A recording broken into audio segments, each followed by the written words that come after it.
39 years ago, the world was introduced to and captivated by the story of a slave named Kunta Kinte. His famous journey was told by Alex Haley in the groundbreaking novel and mini-series Roots, and today Kunta Kinte's legacy lives on not only through the history books, but also through his people and the very village he was snatched from. And joining us now is Lamin Jatta. He is a 9th-generation descendant, direct descendant of Kunta Kinte. Thank you so much for being here with us. I can't tell you what an honor it is to have you here. Thank you for having me. So let me tell you, as a young African-American girl who grew up in the 1970s, I can't tell you how special the story of Kunta Kinte and Roots was to me. It was a sense of validation and pride that my generation had never really felt before. So what was it like for you growing up knowing you were related to the most famous African in American history, even though you weren't raised here? What was that like? It's something, like I cannot explain it. I cannot imagine it. As a child, growing up in the family, every single day my grandmother explaining the story of Kunta Kinte. But at the time, without not knowing that I am directly descendant to, descendant of Kunta Kinte. So as that child, after the day I found out that I was a descendant of Kunta Kinte, it changed my life. It changed everything of me up to today. How so? The story of Kunta Kinte is a story which you always wanted to hear. It's the story you don't want to hear again because of the sad part of it. But the beautiful side of the story is the most beautiful story you can ever imagine as a child to hear. But the way he was captured and the way he was taken away from his family, and then the promise, was given to his family before he was born, then imagine all that story been telling you, you've been hearing that story as a child, and then you found that you are from, relate to that man. Was the biggest fascinating, story and the biggest thing I can ever imagine in my life. So remind us a little bit about Kunta Kinte's history. Where was he born, and when was he born, and how are you directly related to him? Kunta Kinte was born in the Gambia, the village of Jofre, where I came from. I was born in the same village. My grandmother is the 7th-generation sister of Kunta Kinte. She narrated the story of Kunta Kinte to Alex Haley in 1967 when he first came to the Gambia. So, as I said, knowing that the family, my grandmother, it was passed down from her father.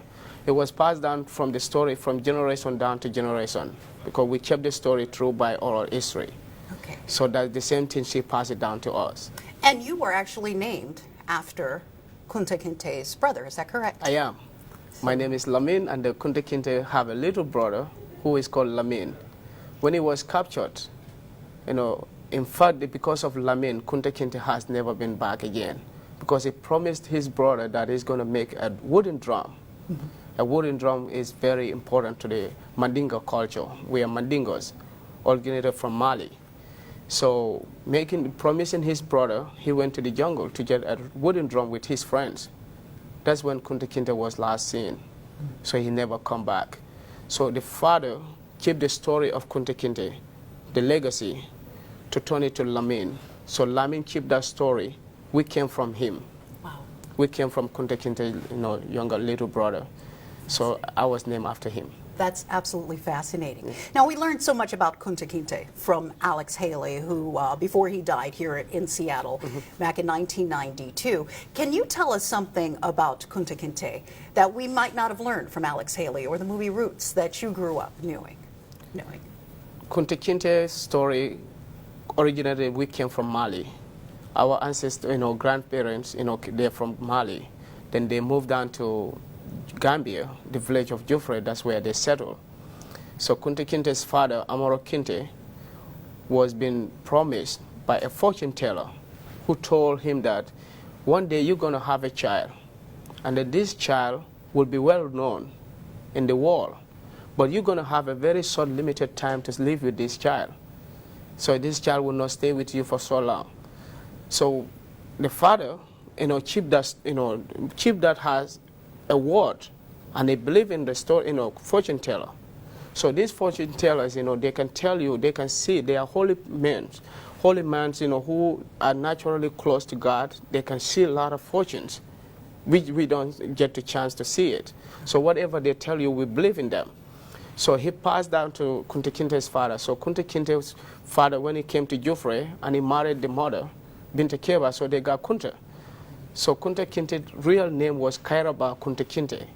Kairaba means in Mandinko, great peace. Wow. So he was been given that holy name, has a special name.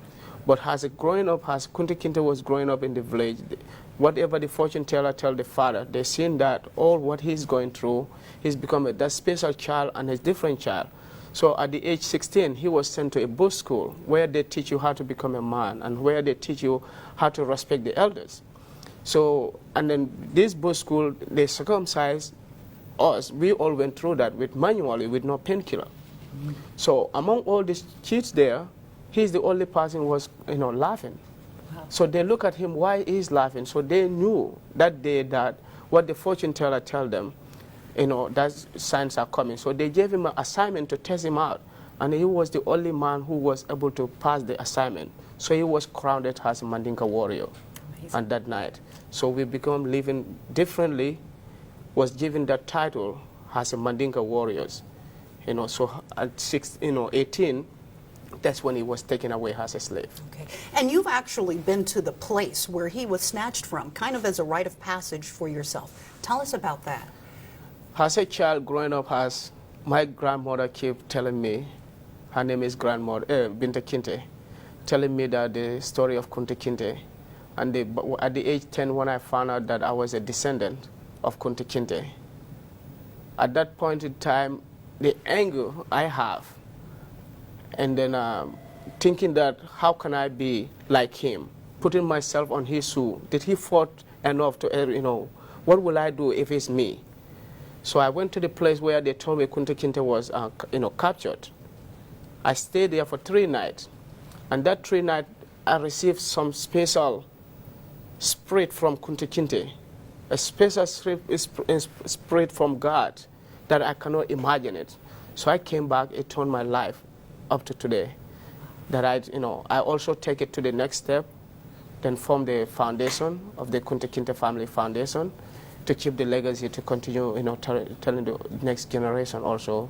Sure. Since we have the generational gap, many people in the country here, they don't know the story of Kunta Kinte.